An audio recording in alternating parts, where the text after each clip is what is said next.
prominent cartel leaders believed to have played a role in drug trafficking and the production of fentanyl, which has made its way through the southern border in record amounts, enough to kill every person in America.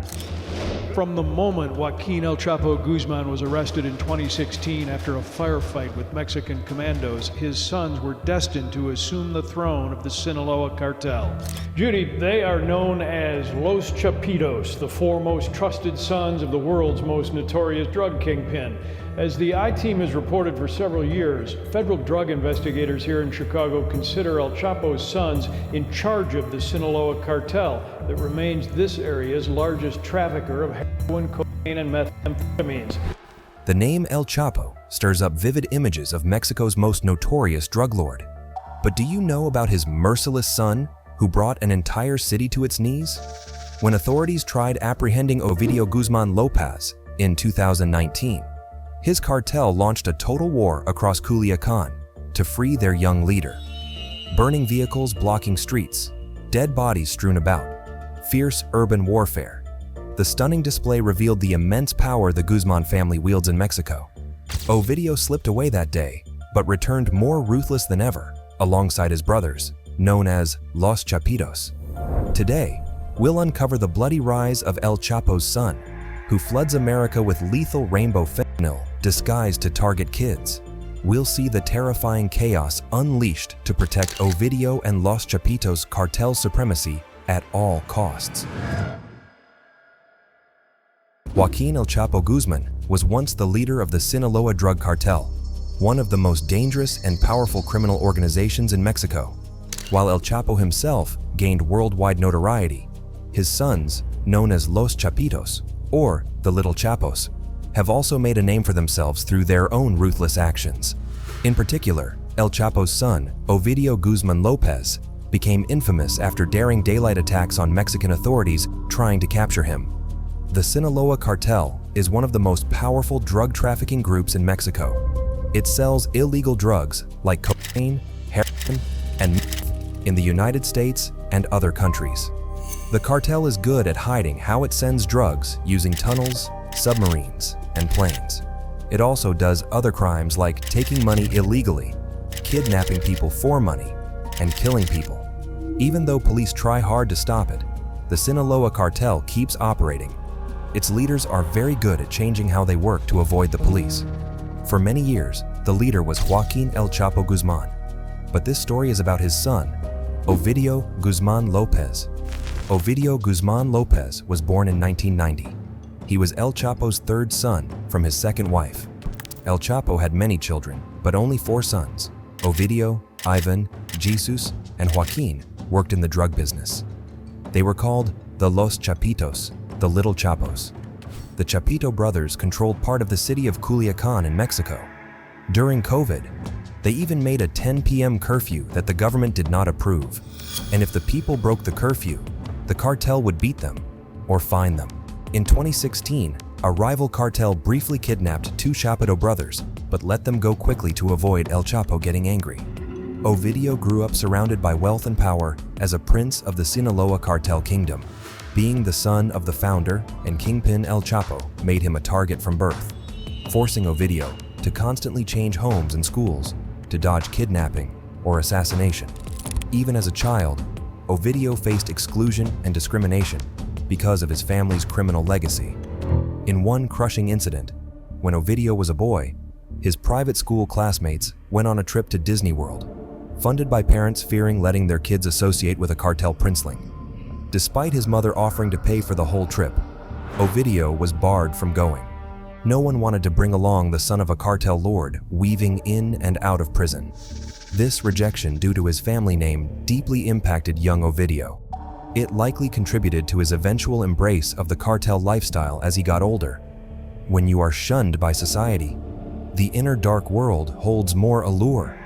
Ovidio's isolation increased in 1993 when El Chapo was sentenced to 20 years in prison. While his father sat in a maximum security cell, Ovidio was sent to a Catholic boarding school run by priests. He had to bottle up his feelings and shame about his father's imprisonment. During these years, Ovidio worked hard at his studies and avoided mention of his family ties. But when El Chapo made his first brazen escape from prison in 2001, Hidden in a laundry cart, 13-year-old Ovidio was filled with relief and hope. After El Chapo became a free man again, Ovidio left his schooling behind. He returned home to be closer to his infamous father, who held legendary status in the narcotics underworld. Ovidio wanted to learn the family trade firsthand from the man who infamously tunneled out of prison. As a teenager, Ovidio worked hard to prove his loyalty and skill to his father. He took on small jobs and errands, slowly gaining trust and knowledge about the vast drug empire. He learned how to manage routes, workers, bribery, and day-to-day logistics. Ovidio showed a cunning and ruthless streak from a young age. He helped collect debts through intimidation and violence when needed. His eagerness impressed El Chapo, who looked to groom his sons to take over the cartel one day. Now embracing his family's criminal dynasty, the teenager joined El Chapo back in their cartel stronghold of Sinaloa State. By age 18, Ovidio became one of El Chapo's most trusted associates, swiftly learning the ropes of the multi-billion-dollar drug empire. As El Chapo evaded capture over the years, his sons, known as Los Chapitos, expanded the cartel's reach and imposed their rule at gunpoint. When El Chapo was imprisoned again in 2014, Ovidio and his brothers were ready to fill the power vacuum. With their father overseeing operations from prison, the Guzmán sons asserted their authority across Sinaloa. Each brother took on different responsibilities according to their strengths. His oldest son, Ivan Archivaldo, was the main coordinator between cartel leaders and factions. Jesus managed political connections and bribery. The youngest brother, Ovidio, acted as the top enforcer, using fear, beatings, and killings to consolidate power. Chapo's apparent #1 son doesn't hide his narco-world affluence. As we've reported, he posts video of his expensive fleet of sports cars, private planes, and the trail of cash that has made him a top target of federal agents in Chicago. Over time, Ovidio earned fame and respect within cartel worlds for his fiery temper and merciless ways. His penchant for violence kept lower cartel members in line and enemies at bay. He also took pleasure in the lavish and dangerous narco lifestyle: fast cars, drugs, women, and weapons. By the early 2010s, Los Chapitos were essentially running the day-to-day operations for the dominant Sinaloa cartel, with El Chapo calling the biggest shots from prison. The brothers continued expanding their drug networks, production, and profits each year. It was during these wild years that Ovidio earned his nickname El Raton, the Mouse. His surname, Guzmán, means man in Spanish, so he was dubbed El Raton, or the Little Mouse Man. The nickname stuck due to Ovidio's small physical size, but also his elusiveness, evading capture and lurking lethally in cartel shadows. The Guzmán brothers worked together, but also competed for their father's approval and mantle as heir apparent. As the eldest, Ivan held the most power, but younger Ovidio craved the top position. His flashy cruelty aimed to prove he could one day surpass even his legendary father's notoriety and dominance. From the moment Joaquin El Chapo Guzmán was arrested in 2016 after a firefight with Mexican commandos, his sons were destined to assume the throne of the Sinaloa cartel. Eventually, El Chapo escaped prison once again. Now, with El Chapo constantly on the run, the young heirs ensured business proceeded uninterrupted. By 2016, the ambitious Chapito brothers were primed to take over Mexico's preeminent crime family. Their power and influence cemented across politics, police, and everyday citizens through terror and corruption. Their moment had arrived. Unfortunately, El Chapo had finally been captured in 2016, following an intense 6-month manhunt by US and Mexican forces. The infamous drug lord El Chapo could no longer evade authorities. In 2014, Mexican officials had been embarrassed when El Chapo escaped from even a maximum security prison through an elaborate tunnel. This time, with El Chapo extradited to America, there would be no more Hollywood-style escapes for the legendary outlaw. In 2019, El Chapo was convicted on numerous felony charges like drug trafficking, money laundering, and murder. He was sentenced to life in prison without possibility of parole. The drug emperor would never again taste freedom. With its notorious leader locked away, many expected his Sinaloa cartel to crumble and fade without El Chapo's iron command. But in the shadows, El Chapo's sons were ready to continue the family business. Sons Ivan, Alfredo, Jesus, and Ovidio refused to let outsiders hijack their birthright criminal empire. 2016 was a turning point for the Sinaloa cartel and the Guzman dynasty. In response to El Chapo's imprisonment, the Los Chapitos moved quickly to fill the power void, splitting into factions. But this caused infighting for ultimate control between Ovidio's crew, older brother Ivan's group, and El Mayo Zambada's organization, while longtime cartel co-founder Ismael El Mayo Zambada also took over part of daily operations. He was already in his 70s. El Mayo and Los Chapitos soon battled for total control of Sinaloa's drug trade and associated corruption rackets worth billions annually. Though most cartels function through loose alliances of smaller factions, the Sinaloa cartel had been directly ruled for decades by El Chapo alone. Neither Los Chapitos nor El Mayo wanted to surrender that power by splitting Sinaloa into weaker mini-cartels. Eager to fill their father's shoes completely, the Ruthless Chapito brothers expanded the cartel's reach rapidly into new areas to outflank El Mayo's side of the organization. They literally started moving from avocados to chemical precursors to make drugs like methamphetamine. It's like, okay, so what the U.S. market like? They like their avocados from Mexico and their meth from Mexico. More cocaine, meth, fentanyl, and opium production labs were built to flood the voracious American illicit drug market through brazen trafficking channels. To gain dominance, Ovidio ramped up the cartel's drug operations. He increased heroin production and oversaw the expansion of meth and fentanyl networks across Mexico and America. Ovidio also continued his father's strategy of using tunnels under the US-Mexico border to move drug shipments. Los Chapitos cells began producing fentanyl pills disguised as pharmaceuticals, but containing hidden mixtures of the synthetic opioid, up to 50 times stronger than morphine. These fentanyl M30 pills, resembling legit oxycodone medications, killed thousands of American users unable to handle exaggerated dosages. At this time, heroin and fentanyl overdoses began skyrocketing across the United States, with most drugs tied to Sinaloa smuggling from Mexico. Yet, despite the deaths, Ovidio pushed distribution wider each month to satisfy demand and enrich the cartel. Authorities believe Ovidio was directly involved in the development of potent new forms of fentanyl, coloring the deadly pills blue to mimic oxycodone. The Chapitos made their own version, nicknamed Mexican Oxy, that drove lethal overdose rates even higher. Internally, Ovidio ruled the cartel through extreme fear and violence. He continued employing brutal tactics to intimidate rivals and subordinates.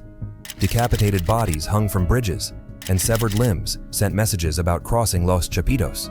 As the most hands-on and aggressive brother, Ovidio claimed credit for killings, threats, and crackdowns on independently operating cartel members and splinter groups. His savage reputation, both inside the cartel and on the streets, continued growing rapidly. By early 2019, Ovidio and Los Chapitos were firmly in control of the dominant Sinaloa faction. With El Chapo imprisoned for life in America, his sons had ascended as the heirs to the billion-dollar narco empire he built. But their reign neared a bloody reckoning. When the U.S. Drug Enforcement Agency sounded alarms about this dangerous tactic, Los Chapitos tripled down by making multicolored fentanyl pills, seemingly targeted toward children and teenagers. Despite the deadly effects, Sinaloa's cells kept pushing endless streams of narcotics north into cities across America due to relentless addiction demand that couldn't be stopped. In addition to synthetic opioids, El Chapo's sons also ramped up cannabis production on both sides of the border in a bid to dominate the mass-market marijuana industry in California and other lucrative states, where legalization created taxable, low-risk sales avenues. DEA raids did demolish hundreds of illegal grow houses in remote areas of California's Sierra Nevada mountains linked to Los Chapitos. But through aggressive tactics generating intimidation, the Sinaloa cartel still controls over 75% of Mexican territory, ideal for hidden farming or transshipment point operations. Through untold murders, vicious torture, and sweeping corruption, El Chapo's offspring fought to outstrip even their father's peak power. But the power struggle within the divided cartel's ranks between Los Chapitos and El Mayo continued escalating after El Chapo was locked away. El Mayo's side of operations was funding itself through continued cocaine, heroin, and meth exports, while Los Chapitos focused more on synthetic opioids and cannabis. Some cells only pledged loyalty either to Los Chapitos or El Mayo, rather than viewing Sinaloa as a whole, like in years past. When El Mayo reportedly received a health diagnosis relating to diabetes in 2020, Los Chapitos sensed an opening to sideline the aging mobster, godfather, to become undisputed kings of Mexican narco-trafficking themselves.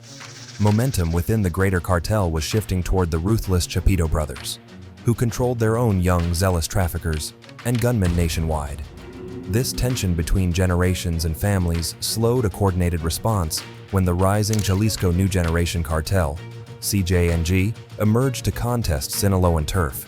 Sensing weakness after El Chapo's capture, CJNG cells unleashed terror campaigns, employing bombings, public hangings of mutilated bodies, and social media propaganda videos to intimidate citizens into becoming informants against Sinaloa's interests. Faced with a common foe in CJNG, El Mayo and Los Chapitos uneasily refocused attacks against Jalisco, rather than each other, throughout 2021-2022. But mistrust and ego still bubbled underneath the surface, while both factions fought to benefit the most from any territorial gains against rivals in the evolving Mexican drug wars. With El Chapo confined to a solitary cell, his sons stepped from the shadows to seize their inheritance, built on a mountain of extracted pain by their father. The Chapitos were eager to demonstrate that not even prison could stop a merciless, multi-generational drug empire, when family ties bind the past and future into one unbreakable chain. The bloody road ahead was still long, but Los Chapitos had been training their whole lives for total victory, no matter the body count. But his arrest didn't come without chaos. The cartel reacted violently by setting vehicles on fire, blocking major roads out of the city, and even opening fire on a military plane as it was arriving at the airport, forcing passengers inside this commercial flight to duck for cover. In February 2019, the U.S. Department of Justice unsealed charges against Ovidio Guzmán López, charging El Chapo's son with leading a major conspiracy to traffic cocaine, methamphetamine, and other illegal drugs into the United States. A $5 million bounty was placed on Ovidio's head for information directly capturing the young cartel prince, who had become a top priority target. Ovidio's U.S. assets were also seized, and his bank accounts were frozen as authorities tried squeezing the elusive narco heir on both sides of the border. But Los Chapitos had built a global underground empire through violence and corruption. Avoiding capture would require all their cunning to handle intense new law enforcement pressure. On October 17, 2019, a task force of Mexican National Guard soldiers and police special forces secretly surrounded a luxurious home in Culiacan, Sinaloa, where Ovidio was hiding. As they prepared to storm inside, a cartel lookout identified the commandos' classified raid and raised the alarm for Los Chapitos' militia regiments to flood the area. In minutes, waves of Sicario assassins wielding belt-fed machine guns, RPG rocket launchers, and 50 caliber anti-aircraft guns surrounded the advancing security units. As furious firefights erupted around the safe house, the soldiers realized too late they were trapped inside a meticulously planned ambush. Following the arrest, dozens of vehicles were set alight, and at least 2 planes at local airports were hit by gunfire in attacks blamed on the Sinaloa cartel. At the airport, cartel assassins stormed the runways to threaten grounded airliners, take hostages, and paralyze flights in or out to isolate the city. Soon, the streets were littered with bullet-riddled bodies as Los Chapitos' elite sicarios extracted a grim toll on overwhelmed police and soldiers while piping narco-corridos ballads over truck speakers to celebrate their arsenal's supremacy, spraying lead across Culiacan. When 10 Mexican soldiers had been killed trying to extract Ovidio to safety, and the specially trained teams were in danger of being completely overrun, commanders made a painful concession. They negotiated with Los Chapitos' envoys to free Ovidio in exchange for retreating, a crushing humiliation for security forces at the hands of El Chapo's offspring they had sworn to capture as revenge for their father's legacy.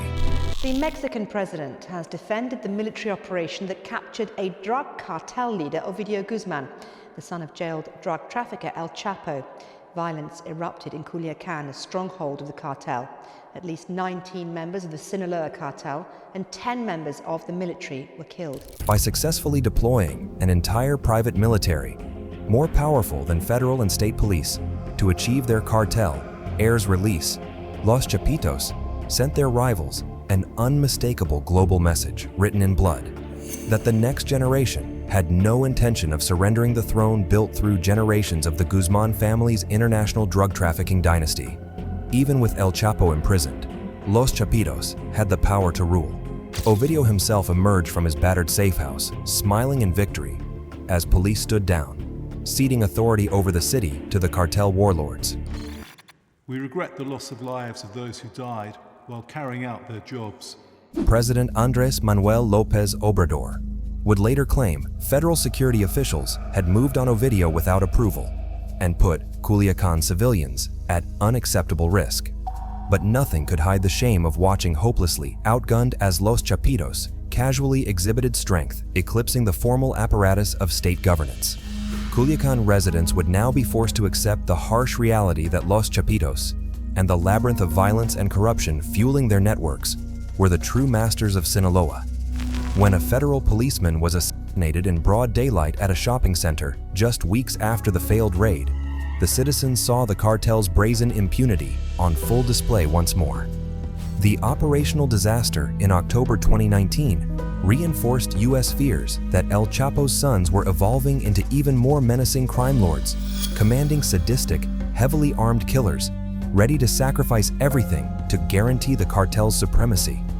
American officials worried aloud that Los Chapitos had assembled military-grade arsenals and thousands of die-hard sicarios willing to wage open warfare against Mexican federal troops on their own home turf. Clearly, these were dangerous enemies willing to push violence to unthinkable extremes and unleash more spectacular bloodshed. Beyond defending their terrain in Mexico, El Chapo's heirs also stalked enemies inside U.S. borders. In 2021, a squad of cartel assassins dressed as landscapers carried out a stunning paramilitary-style ambush on a crowded Las Vegas golf course in broad daylight. The daring commando raid blasted two rivals with dozens of rounds from assault rifles before vanishing. Even 2,000 miles beyond Mexican borders, Los Chapitos' global reach to inflict cruelty was unchecked. Through bribery and threats, Ovidio and Los Chapitos also spread deeper corruption among police, mayors, judges, journalists, and others to operate with greater impunity. A network of informants on both sides keeps Los Chapitos an elusive target, always seemingly one step ahead of any raid or trap. And when El Chapo's offspring do surface in public, they make no attempt to hide, only intimidate. In 2021 footage, Ovidio is shown partying defiantly, with 20 grim guards packing Barrett .50 cal sniper rifles and machine guns. The expensive ballistic protection and exotic weaponry serve as status symbols among narcos for their lethal firepower and intimidating bulk. But more crucially, it reminds enemies that Los Chapitos travel prepared for war themselves. And Ovidio is ready as heir to El Chapo's multi-billion-dollar Sinaloa cartel business, moving immense quantities of heroin, meth, cocaine, and especially lethal fentanyl into America.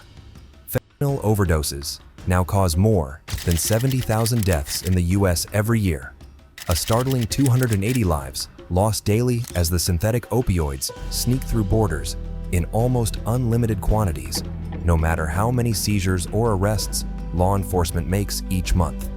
Ovidio himself has been indicted by the Department of Justice for overseeing industrial-scale fentanyl manufacturing in secret Mexican labs before the highly potent powder is smuggled into pills and powders, killing thousands of unwitting Americans who believe they are ingesting a normal dose of oxycodone or anxiety medication. In a further sinister innovation straight from El Chapo's playbook, Ovidio and Los Chapitos used dye machines to create rainbow-colored fentanyl pills purposely disguised to resemble sweet nerds' rope candy or Legos. The deception targets young Americans already conditioned to accept candy-flavored nicotine vaping products and alcoholic seltzers. Authorities warn juveniles nationwide might mistake these colorful but deadly opioids for actual candy. And that may be the hideous intention of Ovidio and Los Chapitos, to catch thousands more Americans as repeat customers, even if it eventually kills a horrifying percentage. For the cartel bosses safe in Mexico, as the pills stream north daily by the ton, there is always a huge profit and an endless supply of users to replace the dead.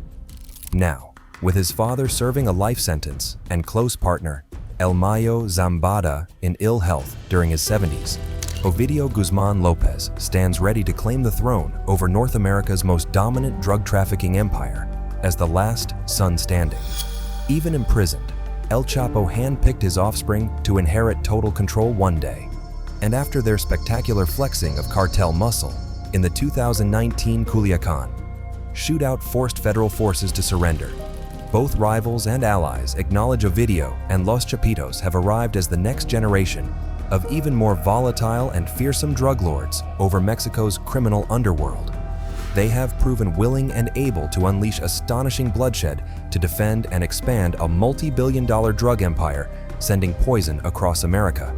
Yet Ovidio lived lavishly and brazenly, enjoying impunity from his Culiacan stronghold. There he drove Lamborghinis, hosted wild drug-filled parties, and taunted authorities. He varied between opulent mansions or hidden rural safe houses to avoid capture. With a high price on his head from two governments and soldiers hunting his inner circle, Ovidio remains indifferent, showing off war weaponry fit for assassination squads, while taunting enemies that this cartel prince bows to no authority. Like his infamous father, El Chapo, Ovidio may someday fall. But until then, this heir and new kingpin, nurtured violence and vengeance, vows to rule with an iron fist for decades, by whatever means necessary. And with loyalty sworn in blood, thousands of merciless sicarios stand ready to die, defending their young patron at his command.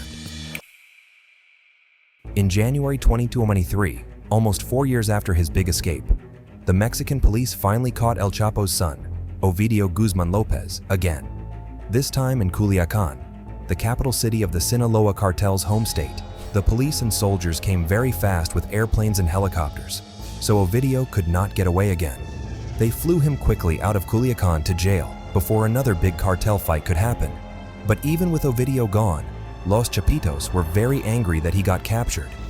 They sent hundreds of cartel sicarios, hitmen, into the streets to start violence and try to scare the government again. The cartels started big fires and used buses and trucks to block roads around Culiacan. They shot guns at police and army bases too. It was very dangerous, with lots of bullets flying as gun battles happened across the city. This cycle of deadly chaos shows that even with El Chapo in prison far away, his family's power over parts of Mexico continues. When a Guzman heir is captured, huge violence follows in their cartel area.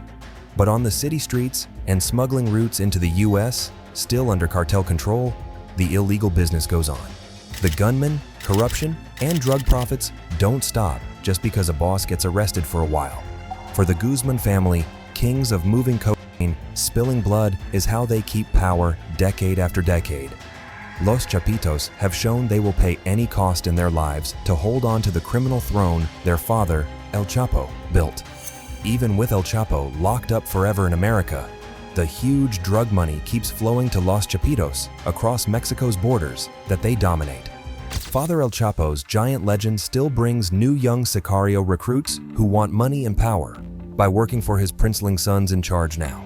This means Los Chapitos always have new gunmen ready to kill their cartel's enemies and die themselves, rather than surrender control of the billion-dollar empire.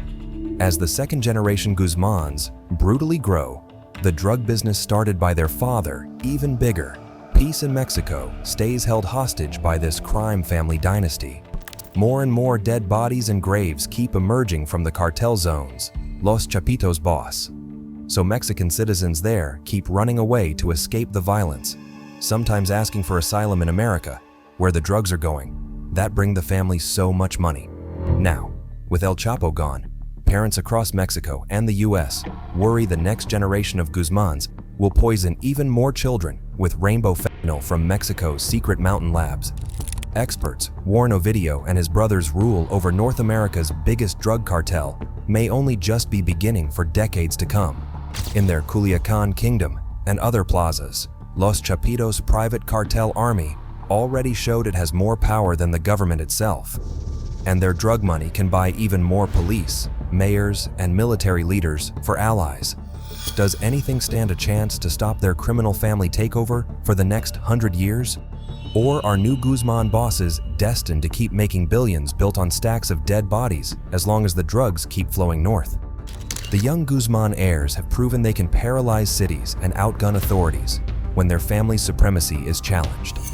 And they've shown no mercy, pushing their rainbow pills that prey on youth to hook a new generation and fund their blood-soaked reign decades longer.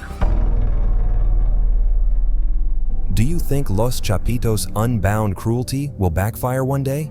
Or will El Chapo's sons maintain their undefeated run, ruling Mexico's largest cartel? Please feel free to share your thoughts with us in the comments below. And if you have enjoyed this video, please do well to give it a thumbs up and don't forget to subscribe to our channel for more videos like this. Thank you for watching, guys. Until next time, please stay safe.